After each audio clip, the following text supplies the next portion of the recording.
Hello everyone, আসসালামু আলাইকুম। Welcome to my channel. আশা করি সবাই ভালো আছেন। আমিও আলহামদুলিল্লাহ ভালো আছি। আজকে নিয়ে এসেছি আপনাদের সাথে ছোট্ট একটি ব্লগ। আর এই ব্লগটি আসলে আমার একটু কি বলে কিচেন ক্লিনিং এগুলো আর কি, আমার স্টোভটা ক্লিনিং এগুলো নিয়ে আর কি টুকিটাকি ব্লগ।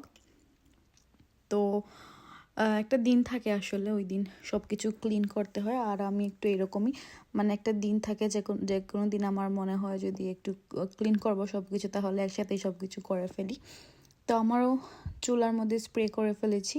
তো স্প্রে আর কি আমি প্রায় 10-15 মিনিট রাখি, স্প্রের যে ময়লাগুলো ওইগুলো আবার উঠে আসে। তারপরে এই যে সব কিছু আসলে একটু অগুছালো, লাইক ক্লিন আর কি। তো এগুলো আমি একটু একটু করে ক্লিন করছি। ঘর ঝাড়ু দিব, ঘর একটু মপ দিব, তারপর চুলা টুলা এগুলো পরিষ্কার করব।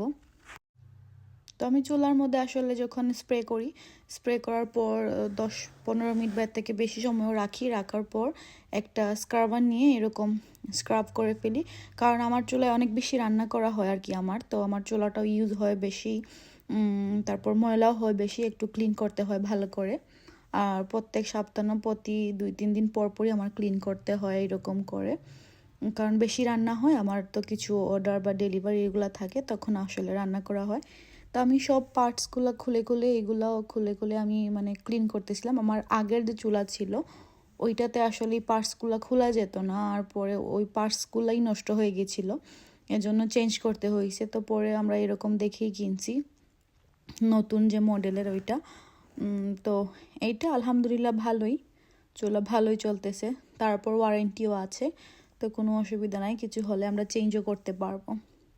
তো আমার সব কিছু ক্লিন করতে করতে রাত 12:30 বেজে গেছে। তো আমি মাঝে মাঝে এরকম আমার মেয়ে ঘুমানোর পরে বা যখন আমার একটু ভালো লাগে তখন আমি আমার কাজগুলো একটু সেরে নেই আর কি। তো এই যে আমি চুলাটা পরিষ্কার করে ফেলেছি, এখন পুরোপুরি ক্লিন। আমি চুলাটা ছেড়ে দেখতেছিলাম আর কি কীরকম লাগছিল। তো 4টা চুলাই আমি ছেড়ে দেখাচ্ছি আপনাদেরকে, মানে ক্লিন হয়ে গেছে আর কি মোটামুটি। কারণ বেশি রান্না হয় এই জন্য চুলাটা একটু ডিফারেন্ট হয়ে গেছে, বাট ইটস ওকে, কোনো ব্যাপার না। তারপর তো যা ছিল আর কি, বাসন টাসন, তারপর কি বলে গ্লাস, এইগুলা আমার এটা হচ্ছে আমার যে বাসন ধোয়ার জন্য যে ইয়ে থাকে, স্যুপ বা কিছু, এগুলো রাখা হয় আর কি এইটাতে। আর এটা বাংলাদেশ থেকে আনা। আমার ভাই যখন এসেছিল তখন আমার খালা দিয়ে দিয়েছিল আর কি এটা সাথে করে। আসলে এটা অনেক হেল্পফুল, বাংলাদেশ থেকে যাই আসে আমার জন্য আমার সব কিছুই মানে খুবই দরকারি, সত্যি কথা যেটা। আর এইদিকে আমাদের জন্য একটা চা তৈরি করছিলাম, আমার হাজব্যান্ডের জন্য। এটা হচ্ছে আদা চা বলে, আদা কালিজিরা না সরি, জিরা মেথি এগুলা দিয়ে আর কি একটা চা তৈরি করি। এটা বলতে পারেন ওয়েট লস ড্রিঙ্ক, আবার এটা খেলে আপনার অনেক ধরনের ভালো উপকারও হয়। তো নেক্সটে কোনো একদিন বলবো নে। এখন আবার আপাতত বন্ধ হয়ে গেছে খাওয়া, যখন আবার শুরু করব তখন আবার রেডি করে বলবো। আর আমি এই যে চাটা রেডি করে রেখে দিছি, এইদিকে আমি কিচেন এগুলা একটু মপ দিয়ে দিচ্ছি। তো কিচেনটাও একটু বেশি নোংরা হয় যখন আমি রান্না করি আমার ডেলিভারির জন্য, তখন 2-3 বার করে আবার ক্লিন করতে হয় আর কি। তো অনেক দিন পর আসলে ব্লগ দেই, তো ওই জন্য মানে মানে একটু কথাবার্তা ভুলে যাই আসলে কি বলবো কি না। আর আমি ট্রাই করি প্রতিদিনই লাইক ব্লগ দিতে বা আপনাদের সাথে টুকিটাকি শেয়ার করতে, কিন্তু আসলে পারা হয় না আর কি। তারপরও চেষ্টা করতে যাচ্ছি আর কি, দেখি আপনাদের সাপোর্ট থাকলে অবশ্যই ইনশাল্লাহ শেয়ার করে যাব।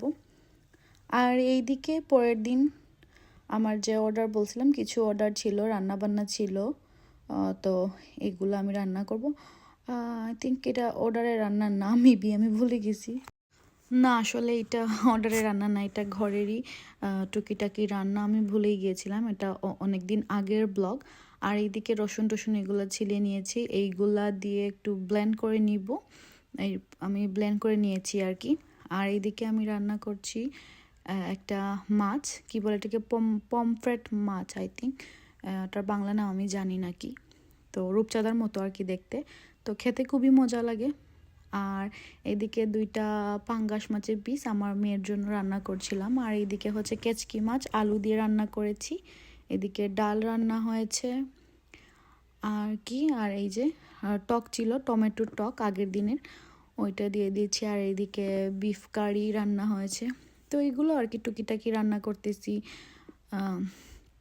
তারপর সন্ধ্যার দিকে একটু সেমাই আর রুটি ভেজেছিলাম আর কি, সবাই মিলে খাওয়ার জন্য। তো সবাই মিলে খাওয়া দাওয়া করলাম। খাওয়া দাওয়ার পর আসলে একটু কথাবার্তা গল্প স্বল্প হয়েছে। এটাই ছিল আর কি আমার ছোট্ট একটা ব্লগ। আশা করি আপনাদের ভালো লাগবে। আসসালামু আলাইকুম।